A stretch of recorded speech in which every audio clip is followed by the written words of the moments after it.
So just while I get my screen set up, oh, hi, Simon.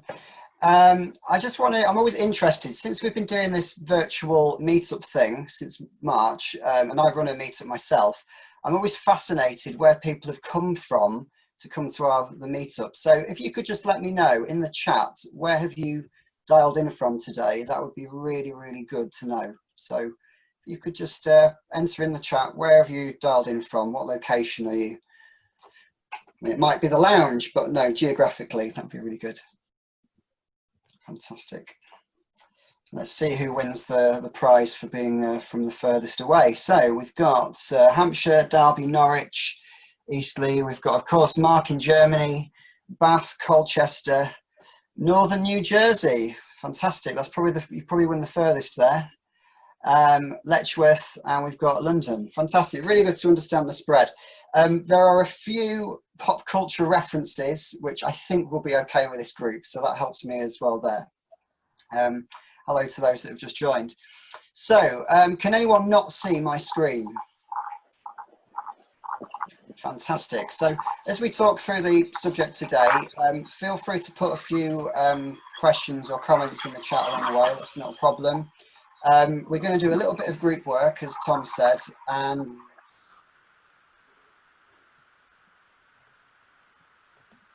I think I was just muted. There we go. Yeah. I'm back. So we're going to have a bit of time for questions at the end, but please, if there's anything burning that comes up as we go through, feel free to raise it, and I'll be monitoring the chat as well. Okay. And I can see most of you have got your cameras showing, so I can see this lovely group of people from far reaches all around the UK and the US and Germany. So fantastic. So just before we go into the subject tonight, this is my talk dealing with drama. Just a little bit of information about me, really. So my journey so far, I'm an ex-software engineer.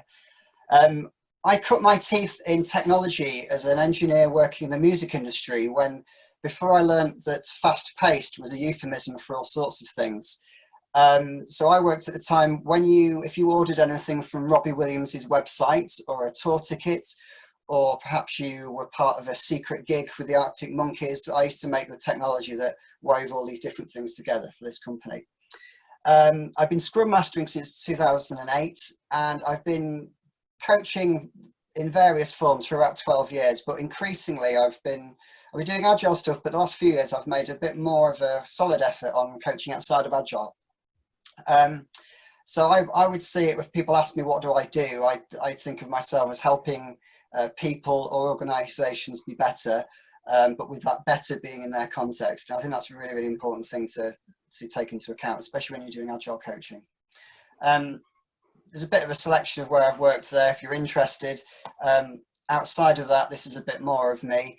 I've been running the Agile Coaching Exchange since 2012. We're one of the longest running Agile meetup groups. And I love doing it. I love meeting all these new and wacky people. It does make me a little bit lazy though, because it means I don't always speak out to other meetups. So I'm really pleased for Tom to ask me today to come and do this. So it's really good to push me out of my home meetup and push me out of my comfort zone a bit. So thanks, Tom, and thanks for coming on to hear from me today. So today, I know you shouldn't really start a meetup or a talk with an apology necessarily, but before we go on, I do want to apologise to anyone who misread the title today. When I first saw this meetup listed, I thought it said dealing with Benjamin Cooke. For those that know me, I'm really sorry, but this session will not give you anything in that department. So you're stuck with what you've got there. Tonight, what I want to take you through is a model that I found really, really helpful in my professional life as a coach, but also hugely personally, as I've grown as a human being, as well as my professional life. It's really helped me develop. It's really helped me see what's happened when I've looked back at things that I've been part of or been party to. It's also really prevalent if anyone has a social media account. A lot of what we talk about is rife in social media, so it might help us look at that with another lens as well.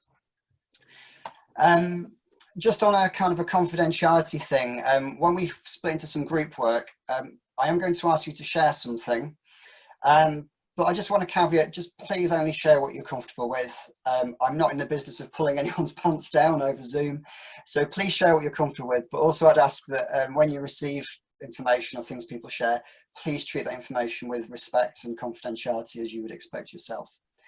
Also, if I ask anyone a question, it is okay to pass. I can always ask someone else, that's not a problem. Okay. So before we go into the detail of our subject, I've just got a little bit of a connection exercise really. And this is, Tom, this is where I need your group functionality, putting people into breakouts. So what I'd like you to do, when we're going to put you into pairs, and I'd like you to think of an aspect of a relationship that you're in, that you are unhappy with, or that irritates you.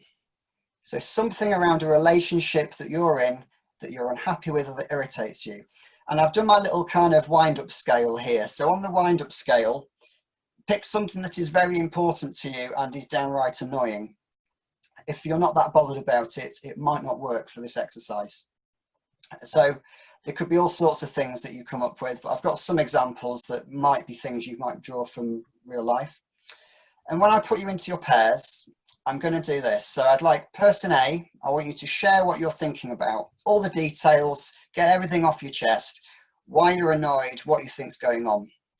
Person B, I just want you to listen for that 5 minutes. I want you to listen to person A when they share what it is that they're annoyed about.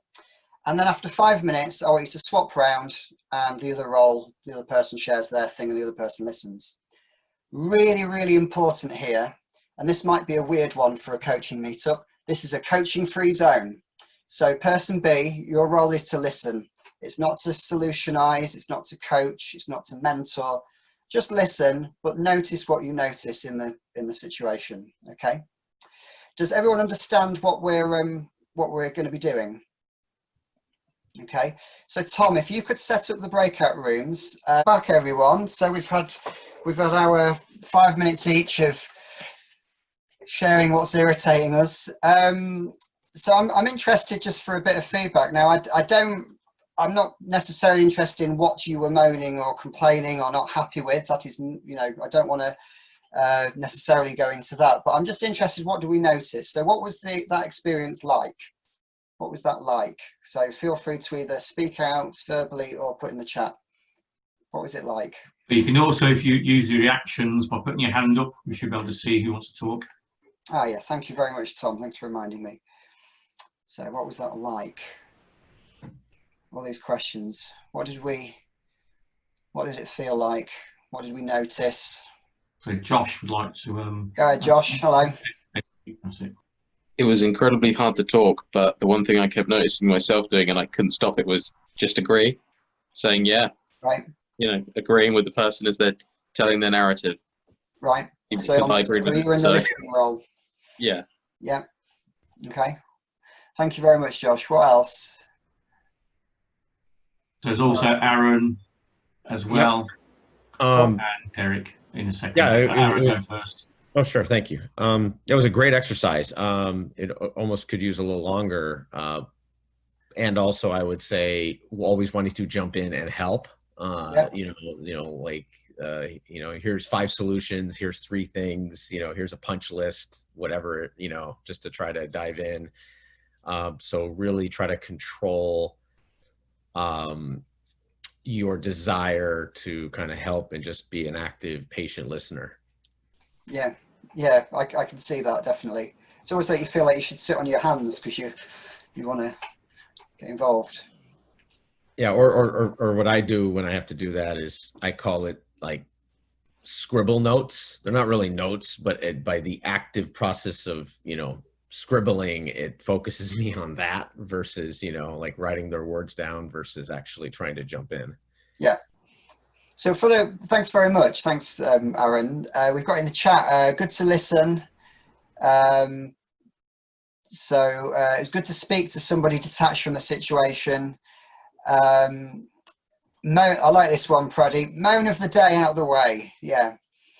And Derek had his hand up as well, but it's gone down. So I don't know if Derek, you had your questions. I was just going to say, actually, it was quite interesting how quickly one felt you were relating to, when you were listening, how quickly you felt you were relating to the other person. Thank you very much. I'm interested as well. If I gave the time box even more time, let's say if it was 15 minutes, or maybe if it was even an hour, where do we feel a conversation would have gone? Although there wasn't really much of a conversation. Where would we feel things would have gone? Would the situation have been resolved?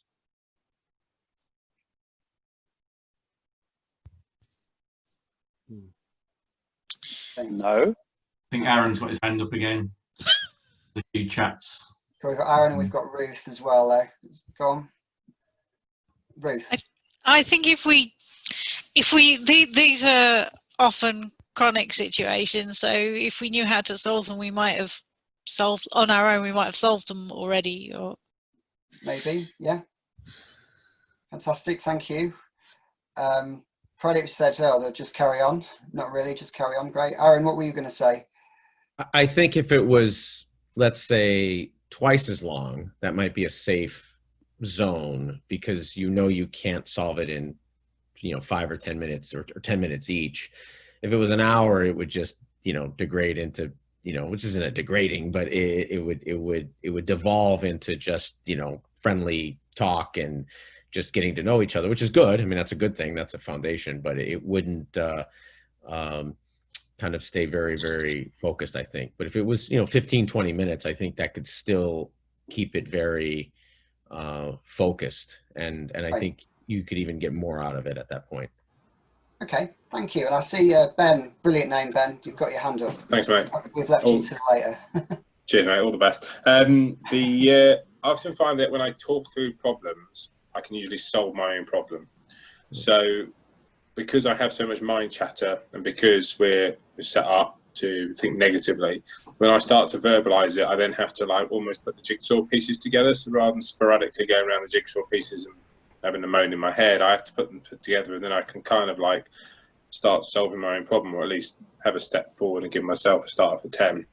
Yeah. I don't often find myself getting stuck, and I've got a few environments where I do this kind of thing, just talking through things, and a lot of those environments I actually use them not to get what I want out of them, but what I want really is just to talk through my issue, and it just usually ends up freedom, and now I can see and understand stuff. Because sometimes it sounds bizarre, I've cognitively distorted it, and actually by spelling it out, I actually reveal those.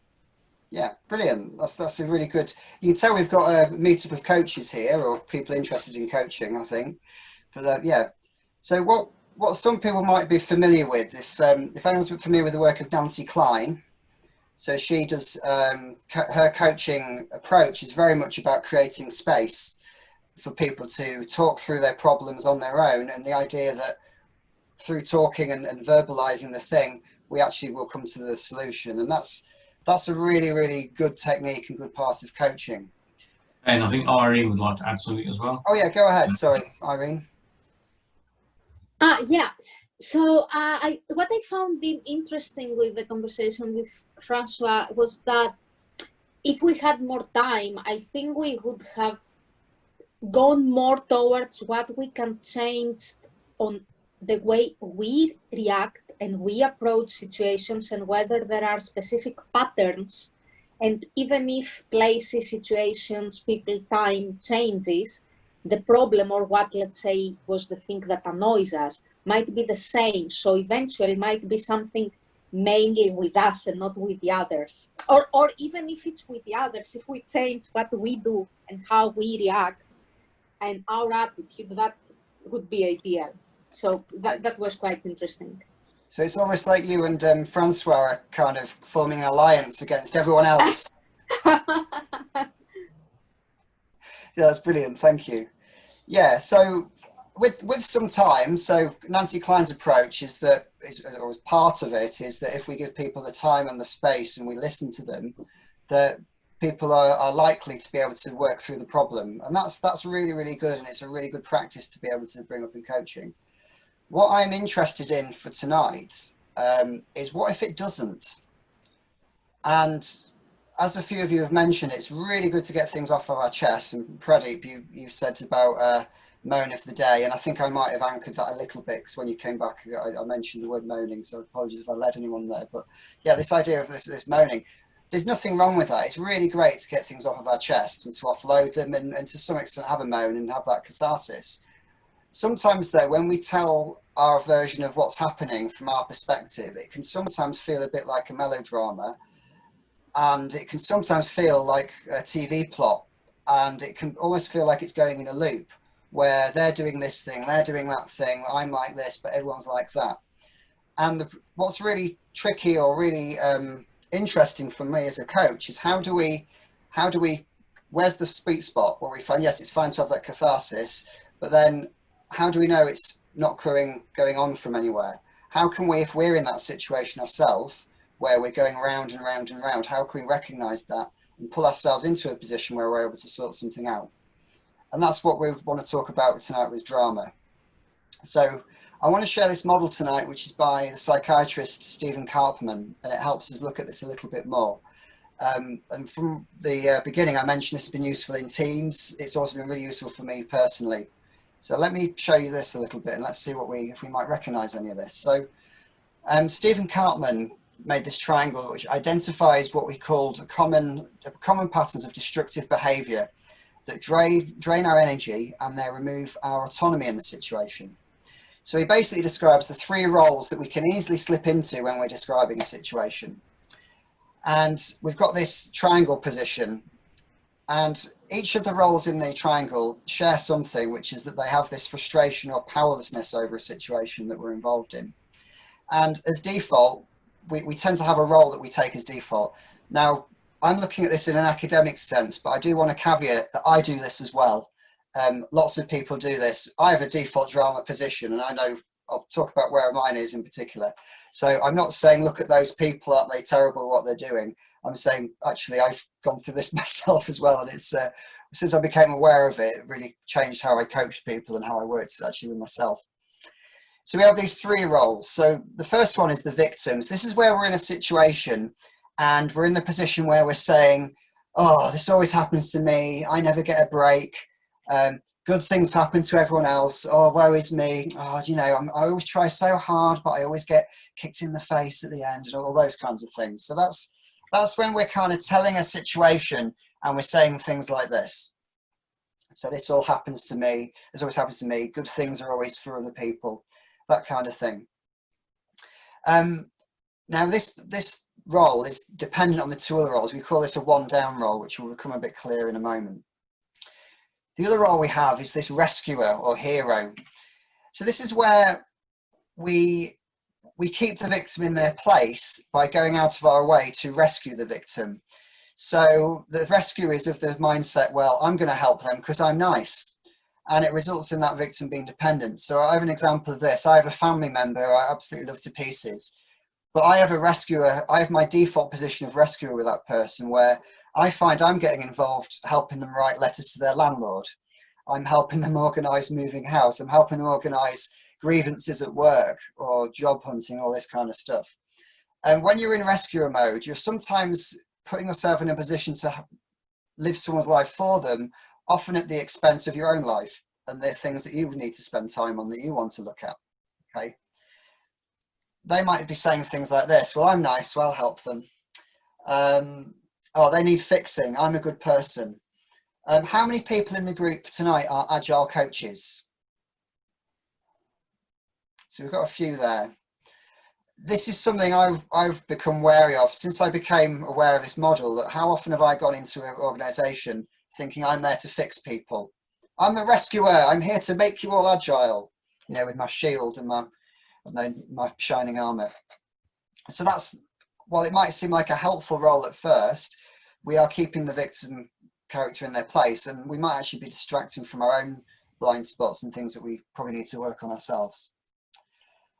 So the other role that we have is this role of persecutor, and this is another what we call 2-up role. So we've got the 2-up who keep the victim 1 down, and that's someone who might be self-righteous.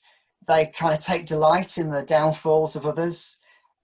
We keep the victim down through that behaviour. So they're saying things like this is their fault. Oh, look at them fail. They didn't take my advice and look at them now. Yeah. Anyone's got a Facebook account, you will see this a lot. when anyone has a disagreement or a moan or a whinge with other people at Facebook, there's often a degree of this. And I'm not immune to this myself. The difference is how do we become aware of it and move on from it. Now, once we've become in one of these roles, it's really, really hard to come out of it. It's really potent stuff. We can easily switch from one to the other. So with my family member, when I'm frustrated and they didn't take my advice, I might then get kind of a bit almost bullying, like, oh, they didn't take my advice and look at them struggle. Oh, well, if they only had listened to me. So you can easily get spin all the way around and around and around. From rescuer to persecutor might seem kind of similar, but ultimately we're all in a position of frustration or powerlessness over the situation in front of us. We always end up miserable as the victim. So when I've got no one to save, there'll be something missing that's kind of, there's a hole there I need to fill, and I'll feel miserable, and or maybe become aware of the things I should have been looking at myself that I've neglected. So we have this idea of it being really potent. It's so potent that this is what's keeping us in drama on television and in films. We want to see the ups and downs of all these characters. So let's go through that in let's look at a film we might be aware of that we could analyze. And I'm just going to change my settings to make this a little bit more on brand. So I'm assuming most people have seen the film Titanic, okay? For those who are not aware of it, it's a very popular watery love story set on the maiden voyage of the doomed RMS Titanic, which sank in the Atlantic on its maiden voyage when it hit an iceberg. So we have some classic drama roles in here. So has anyone here not seen Titanic, by the way? Hoping this is transatlantic, international, hopefully multi-generational. Fantastic. Also, I suppose with lockdown, a lot of the films are being repeated ad infinitum. So if you hadn't seen it before lockdown, you've probably watched it once or twice. So we've got Leonardo DiCaprio. So he did a brilliant job in this. He played Jack, and he starts out in this victim role. So he's from the kind of Irish worker underclass of the time. And he gets on the boat by luck. He gambles and he wins tickets for the maiden voyage of the Titanic. He very quickly becomes the rescuing hero, where he meets Kate Winslet. And Kate Winslet is in this loveless engagement where it's based on economics. Her mum is pushing her to marry this person because it'll make her better off. So he rescues her from that. He kind of dresses up well and becomes seen as an upper class member of the boat. But the thing is, he's a rescuer at his own expense. At the end of the film, he ends up drowning and giving up the space on the driftwood that Rose is saving herself on, and he ends up being cast away into this freezing cold water. So at his own expense, he's actually he's ended up on a bit of a bad foot there, bit of a shame. Let's look at one of the other characters. So we've got Billy Zane. So he plays the kind of wicked fiance of Kate Winslet. And he's a classic persecutor. So he's keeping Rose in this loveless engagement. He never misses a trick when it comes to being mean to Jack and when he's found out as being from the lower decks. But as the film ends, he loses Rose. He loses the precious diamond that's around her neck.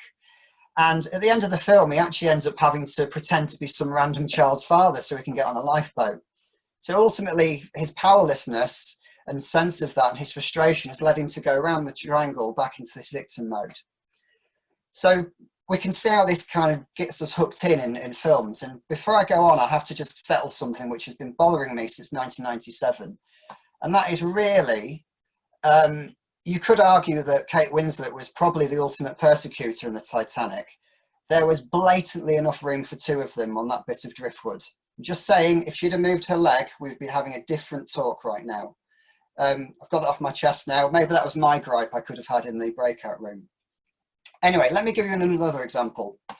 So in soap operas, we have this on steroids. So in England, there's a soap opera called EastEnders.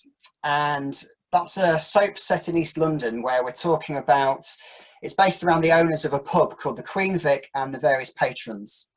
We have this woman here who is Barbara Windsor, and she's classic rescuer hero. She's the person living her son's lives for them. She's the person being the pillar of the community and getting involved in everyone's business because she knows best. And actually, I should put myself in the pub so that we're on brand. So she's that classic, her default, she's a bit like me actually. She's rescuer hero deep down. If you cross Peggy Mitchell, you will get this end of her though.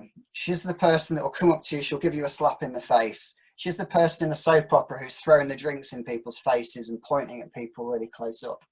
And if you cross her children, she'll be like that as well. But also we see very regularly, she has situations where, you know, her pub's burning down, health scares, breakups, divorces.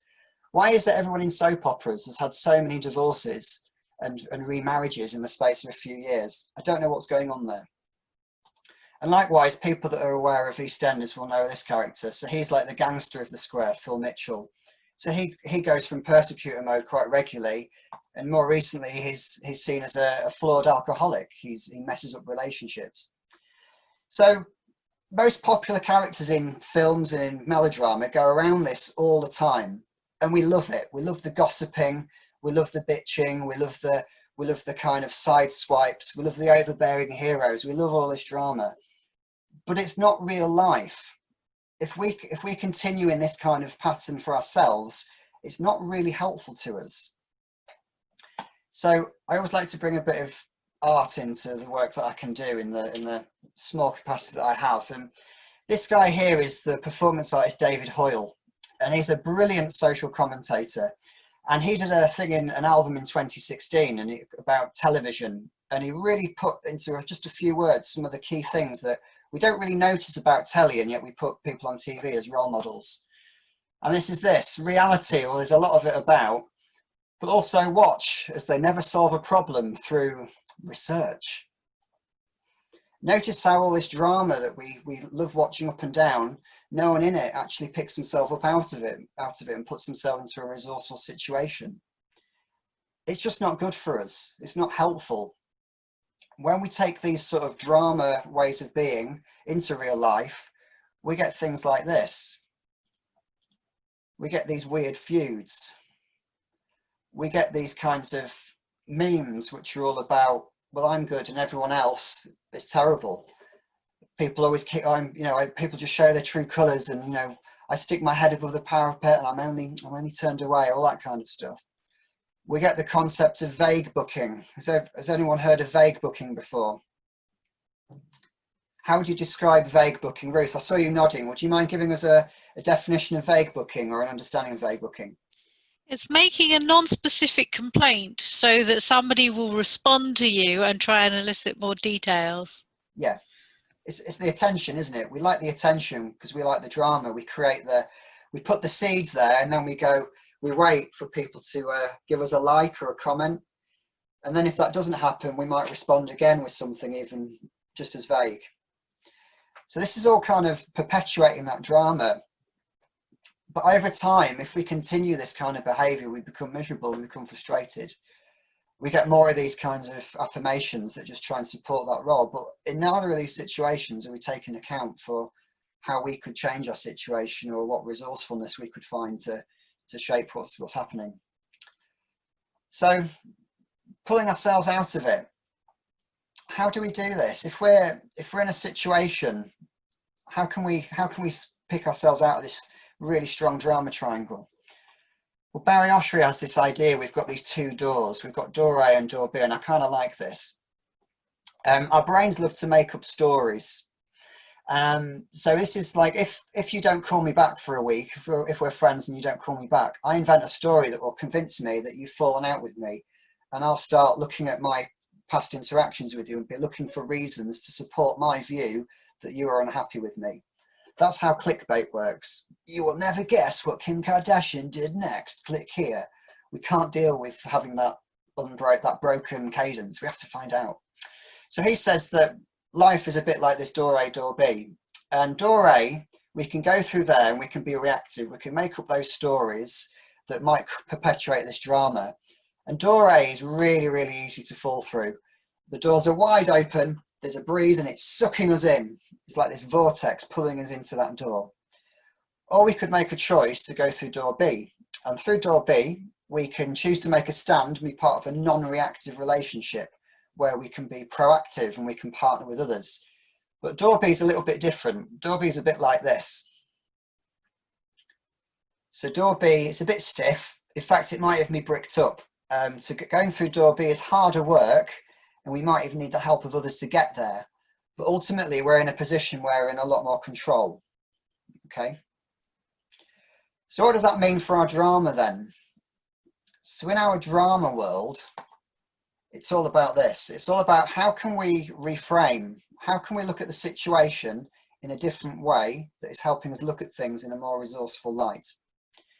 So if we're in a victim mode, if I'm finding myself in a victim mode, how can I actually try and look at what I can control? So what am I grateful for in my situation? What strengths do I have? What might I be able to do within the sphere of influence or where I am right now? Just helping us to position things slightly through a different lens can be really, really useful. So we become that creator. In our rescuer role, we want to become a coach or a teacher. So I'll be having a bit of a word with myself. I'll be going, okay, with my family member, if it's wearing me out so much and I keep making them dependent on me, actually, what boundaries could I set with myself or with them so that I'm not running that person's life for them? How can I teach them how to fish, so to speak? How can I help them build skills rather than dependence? And if we're in the persecutor mode, this is what we'll do instead. So if we're in the persecutor mode, how can we be a bit of a challenger instead?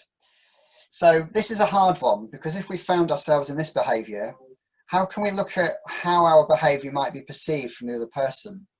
So consider actually what are the consequences of how I've been treating that person or the way I've been talking about them. And how can I instead set clear expectations with them? How can I actually set clear expectations myself over how far am I going to get involved? And how can I provide choice to that person who's in the victim role there? So it's about reframing and how can we look at this thing through a different lens, okay? So if you're in a coaching situation or a friend even, you might want to share this model with them, with rapport, and have them look at the situation through those different perspectives. And are there any that are really close to how we're telling things for ourselves? I have a friend absolutely love to pieces, and we have a pattern with each other where we'll ring each other up and we'll realise that we are whinging and moaning about work constantly, but we're not doing anything about it. So now we have a point where we go, so what are you going to do about it? What do you want from the situation? How are you helping? You know, depending on where we think things are from. So we're trying to pull people out from the getting caught in that triangle to this more resourceful place. Okay. Any questions about any of this before I put us into a group?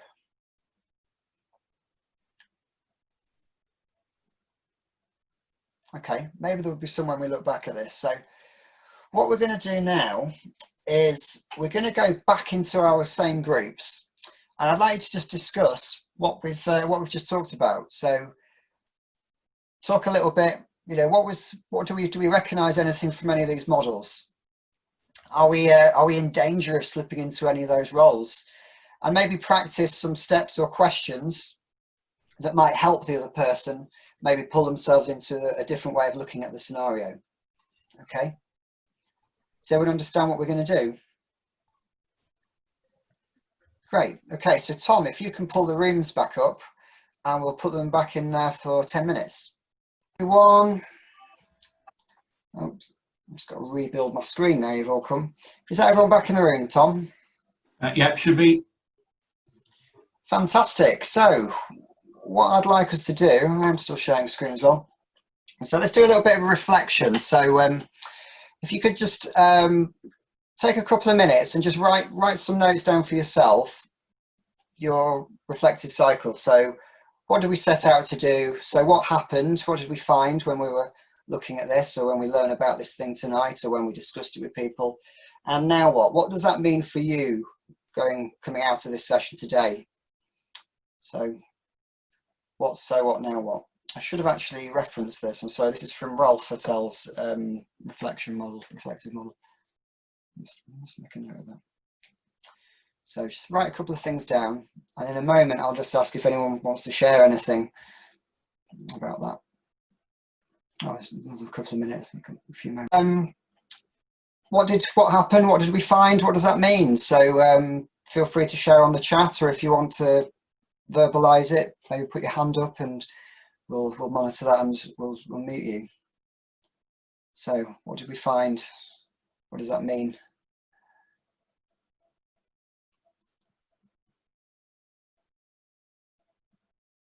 Anyone got anything to share? Or any questions? Mark has raised his hand. Oh, okay. I'll unmute myself. So I recognise in myself that I often do fall in, surprise, into that rescuer part of the triangle. And I sometimes put myself in the middle, maybe even trying to paper over cracks, whereas actually maybe the system would be better if I kind of let it play out a little bit and kind of allowed a little bit more failure sometimes so that more learning can take place. Great. Thanks, Mark. So it's kind of letting it, being conscious that sometimes your involvement is, you said, papering over the cracks or something, did you? Yeah, kind of enabling the thing to continue. Yeah. I tend to would facilitate us through rather than allowing it to play out. Now, Mark, you've worked with me in the past, on and off, and I would say I've definitely got a victim role that I can go into quite easily, very in the moment when I'm a bit stressed, definitely. What else? What else do we notice? Anyone else got other things to share? So is there Oliomi? Hi. Hi. Hi. I was just thinking about sort of these roles and the importance of being able to kind of recognize where you are in the role. Just speaking of the example that we was talking about in the breakout room, I think I kind of assumed the victim role, but looking at trying to look objectively at different perspectives, I could may well be the persecutor from a different person's perspective, and so it's just about thinking about identifying, how do we identify exactly where we are from an objective kind of viewpoint, and then sort of the second part of it was, you know, if you're a rescuer and the victim is constantly coming to you to kind of be rescued, you know, how long does it take? I mean, that's sort of like a how long is a piece of string question, but it can be quite easy for you to then become the victim because you're constantly kind of rescuing that person's kind of situation, if it makes sense. Yeah. So you can then quite easily become the victim of the victim's persistent issues, if that makes sense, because you're just constantly trying to sort them out. Yeah, and there's emotional investment in that as well, isn't there? And that doesn't come for free. You've only got so much attention in here, and that gets spent very quickly when you get involved in these things. Yeah. Yeah, that's great.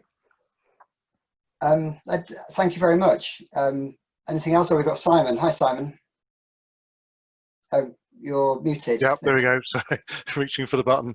I was just sort of looking at that in terms of maybe from a coaching role, whether if you're going in as the kind of the rescuer, whether if you're trying to get people to answer, kind of resolve the situation themselves, whether you're trying to get them to become the rescuer of their own situation. Is that one of the things we could try and do, or is it this is the first time I've seen this, so just trying to understand some of the model and how it fits into our tool bag. It's basically, are we describing, when we play back a situation, are we describing it in terms of these extreme characters? Like, no, in drama, when we look at soap operas, people are pretty much one-dimensional characters that switch through these roles to perpetuate the drama, to keep that thing going. So what this model is about is recognizing, are we putting people into those roles, or are we putting ourselves into those roles? And I don't know if you're a coach as well. Are you aware of NLP, neuro-linguistic programming? So in NLP, there's a set of presuppositions, and there's a really good one that I think applies here, which is if you always do what you've always done, then you'll always get what you've always got. Yeah. And I think there's a measure of that in this as well. Whereas if saying basically, if nothing changes, if you don't change anything that you're doing, is this thing going to keep going? Are you going to get in a better situation, or are you just going to continue going and being miserable? So it's recognizing, are you creating a pantomime out of things when actually instead you're a stakeholder in this? What could you do differently, or how could you change and pull yourself out? Oh, okay. Yeah. And I think to Ollie Yumi's thing around, is someone becoming you just said for the rescue for yourself. Yes, if in terms of you rescuing yourself, yes, but I think the role of rescuer in the triangle is different to you rescuing yourself, because I would hope it's okay for you to rescue yourself because it's at your central benefit. Does that make sense? Cool. With the thing with my family member where I go into hero mode, a good friend of mine and coach said to me once, "Is it really your job to sort out such and such his landlord? You know, they're 30 next year." And I was like, "Oh yeah, I don't think it is actually." So it made me look at that and go, actually, what would the parameters be? This person is a grown up and very capable, and it comes from a position of caring, but am I kind of focusing on the wrong things? Really good questions, really good insights. Any other things anyone wants to share? Anything coming up for anyone else?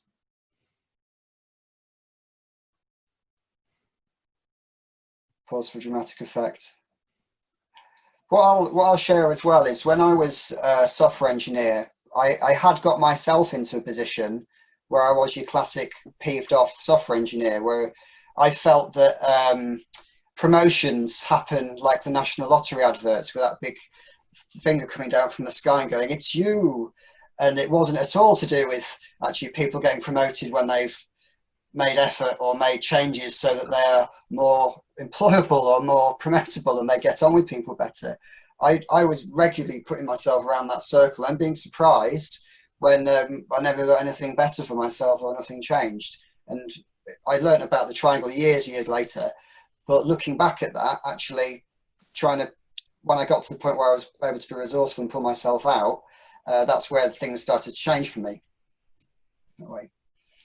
We've got 2 hands up. Aaron just put one up on the list, and then I'll go to Ben. So, Aaron? Yeah, I'm wondering if you have a methodology that you think we should be leveraging or an approach, because, if we're all agilists and scrumists and all those other things, almost like a religion, we're very big on doctrine and on having approaches. Yeah. Yeah, you know what I mean. Making fun of it, actually, but it does seem we're very systems driven. That would be the fair way to put it. And so if you found any systems that seem to be very low, low impact and have a low barrier to entry, that we can just manage, kind of organically.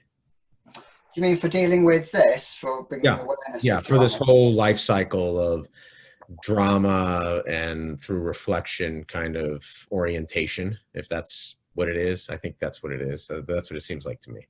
I'm going to say something that might be a bit challenging or people might have a disagreement with, but I think with Agile coaching, and Agile coaching is a very, very broad field. We've got coaching, training, mentoring, and consulting all within that. I think it's natural that we look for frameworks to help us out, which are logical things to sort through. With this stuff, you're dealing very, very much often with someone's personal view of the world. Mm-hmm. And I find it very hard to say, this is the framework, use this way and it'll work 100% of the time. And when you're looking in coaching, you have a spectrum. You have a more looser kind of end of the spectrum where it's about creating space and silence and more listening. And then you have the other end of the spectrum, which is a lot more directed processes. For my approach, I tend to veer more towards the kind of freer, less directive sense. So I can't necessarily describe a framework to definitely use this, But as a coach in an organization, whether when I'm with teams or when I'm with individuals, this is just another tool which might come up at some point in time when if I'm noticing behavior or actions that might have something dramery going on underneath. Certainly if you're team coaching and you're dealing with people that can't get on with each other, it might be something to bring to the team's attention one day, you know, and look, how do we move on from this? Do we recognize any of this in how we're working together? But in terms of a kind of a formalized, this is the structure and bring this in that time, I'm probably not the best person to ask for that. Does anyone from the group have anything maybe to add that might help Aaron there? There's nothing come through, but is that, I've kind of given you an answer without answering it properly, although Mark has got something there. Go on. I just thought one way I might try and use this is a bit how I use the John Gottman 4 Horsemen of the Apocalypse thing, where I do it as a model on the floor and get the team to explore the model. But the key thing is, the first thing that you do is you get them to think about a team they've been on previously. So you kind of make it a safer environment by projecting, because basically what you were saying is these things happen all the time. We always go around it's easy to this drama starts to play itself out. So think of a team where there was a lot of drama before, but not this team, and then go around and kind of explore the different positions. And then once you've kind of explored it a bit, it's essentially, well, if this drama starts to play out in this team, how are we going to handle it? How are we going to put ourselves in a positive stance? Mm. Thanks, Mark. At the Scrum Alliance gathering last year as well, George Fashing did a really good session on conflict resolution. And he describes sort of things that you would notice at different points of conflict. So if the team are in healthy conflict, their disagreements are mostly about behaviors and things, ideas, or basically non-personal things. If the team is in unhealthy conflict or toxic conflict, it's all about the people. You did this wrong, you're doing that wrong. So with any of these models, you know, bringing them to the attention of the people, and then do we see anything like this in our world, or if it came up, what would happen? It was George Fashing. I will write it in the chat. GORFASH. Yeah, he's a good coach. Was that helpful, Aaron? Oh, it was wonderful. Thank you. Great. Thanks. Ben? Yeah, as we've been sitting chatting, I'll just reflect on the fact that how many times I must have felt a victim of my organisation, and how many times I pushed up and blamed in my organisation for the frustration. So I work in a most of the rest of my organisation is waterfall, and then they're coming into a Scrum framework, and that's incredibly difficult. And the amount of rhetoric that goes through my head over blame and feeling a victim of this place. And then I've thought back to actually, even before I got into Agile, I used to do that as a thing. So where you naturally fall into that victim of, I could do my job so much better if only they behaved in this way and this sort of thing. I just wonder how many people haven't had that experience, because I just think it's probably a thing that we're all going through all the time, and how long we get stuck in that place for. Yeah. I can see that, definitely. I kind of joke sometimes with my other coaches. Life would be great if we get in early and get all our work out of the way before any of those people get involved. Well, sadly, we work with people all day, every day. Yeah, life would be great without people. Yeah. Thanks, Ben. Derek. Hi there. Hi. I'm just curious. Have you applied something like this model to groups? So, yeah. For instance, I have the good fortune of taking over a team that is actually really attuned to each other and operating very, very well. But in the wider organization, I think there's drama going on between entire teams. Have you had experience in dealing with that? I haven't used for inter-team stuff. I haven't necessarily used the triangle in that sense, but I don't think there's any reason why you couldn't, as long as it's introduced with rapport. And when you bring any of this stuff like this in, I like to remind teams that, you know, your model is just one way of looking at the world. That'd be useful, but I haven't used it necessarily in that way. Does anyone have anything to add on that? Does anyone have anything that they might share from their experience? Aaron, do you want to answer? Yeah, I mean, something I've done that it's just really the last few years I realized it. I realized it before originally when I started doing ERP in the 90s and 2000s, because you were just blowing up companies. So it was obvious you were the blower up of the place and they were the blowees up of the place. But then after that was done, you settle back into these transformation roles and you realize that's just not how normal people work in companies. So you think you're going through your regular day, which are all, these, dozens or a multitude of transformation exercises or initiatives. And you realize each one of those is literally a catastrophic shift in a population. And so one of the things I've done is to try to put a simple storyboard together of all the different initiatives that we're working on, and where do we think the daily human impact is going to be for people we know or for roles we know, and kind of start from that almost consumer side back. It's almost like a customer journey board of transformation, so that everybody recognizes what we're doing isn't normal. When you have this much transformation and you're so used to it, this isn't what normal people do every day at work. And I felt that has given people on my teams and myself a little more safety space to slow down, or to just be more aware when somebody is giving you resistance. It's not necessarily that they're resisting your transformation or your objective that you have. It's they're resisting this incredible change that's just hitting them out of left field. If that makes any sense. So. Thanks very much, Aaron. While you were saying that, I just remembered something else that might be helpful to you, Derek. Are you aware of, I don't know if you're aware of Luke Hohmann. So he's known for innovation games. He had a really good thing in his book, and it's on his website as well. And I use this most weeks actually, and this is the idea of circles and soup. I'll just draw this. So before lockdown, I'd be going around organizations, leaving that on walls in meeting rooms.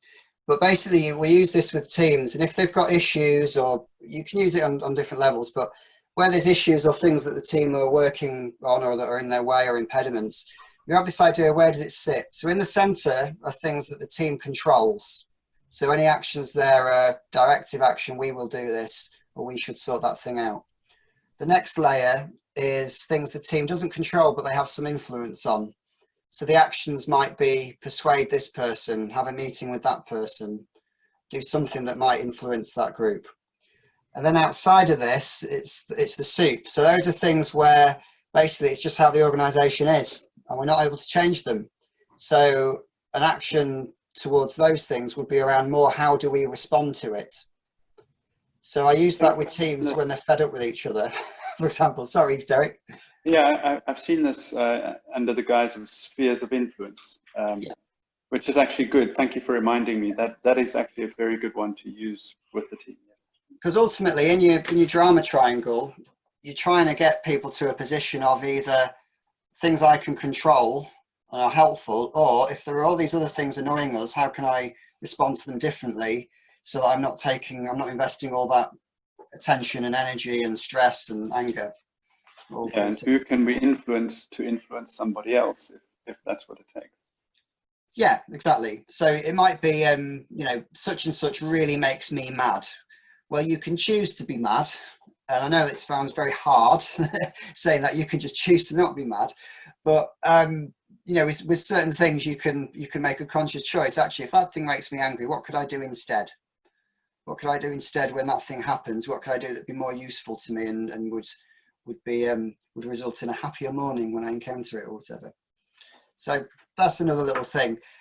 What I would just say with any of these things, the drama triangle, what we don't want people to do is to be going around pointing at people going, you're a rescuer, you're this, you're that.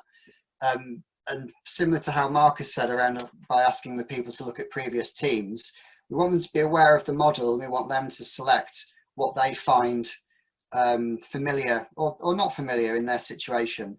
It's never I wouldn't be in, I don't think it'd be a comfortable position or the right position to be in as an Agile coach, where I'm telling the people that you are being a victim here. I might have an idea in my head, but you know, it's for them to find that out or whatever. And I might be wrong. I might be perceiving what they're saying differently. So my job is to just create understanding and awareness for that person. And these models might help them just navigate that situation better. Really good questions, though. Thanks, Derek, and thanks for the contributions, Aaron and others. Okay, Ben. Sorry, go on, Tom. I think we're just about out of time. I think that so we are. Yes, we've only got a couple of minutes to go. So, firstly, I'd like to thank you, Ben, for coming along and doing this very interesting talk. Lots of interesting views and different ways of looking at things. Thank you, everybody else, for coming along and participating. It's much appreciated. This has been recorded, so what I'll do over the next couple of days, there'll be a message go up on the meetup board with a link to the video so you can re-watch it. I know, Aaron, you mentioned about the references, so you should be able to scan through the video and you'll be able to find references that what people mentioned during there as well. Yeah. Well, feel free to contact me as well, otherwise. My details are on the slide. I'm very easy to find. Probably too easy sometimes. Sorry, Tom. Yeah, no problem. And also, obviously, keep an eye out for the meetup groups. So we're trying to do these every couple of weeks. So the next one will be 2 weeks from today. Not got a speaker for that yet. We do have a speaker for one in 4 weeks' time. We do have that booked in, but do keep a lookout, and we'll be keep putting these on. I'm going to keep doing it for as long as we can. So I think that's us done. So again, thank you very much, Ben. Yeah, great. Thank you, everybody. Have a great evening. Take care. Bye-bye. Thanks, everyone. See you later. Bye. Nice to meet you. Thank you. Bye.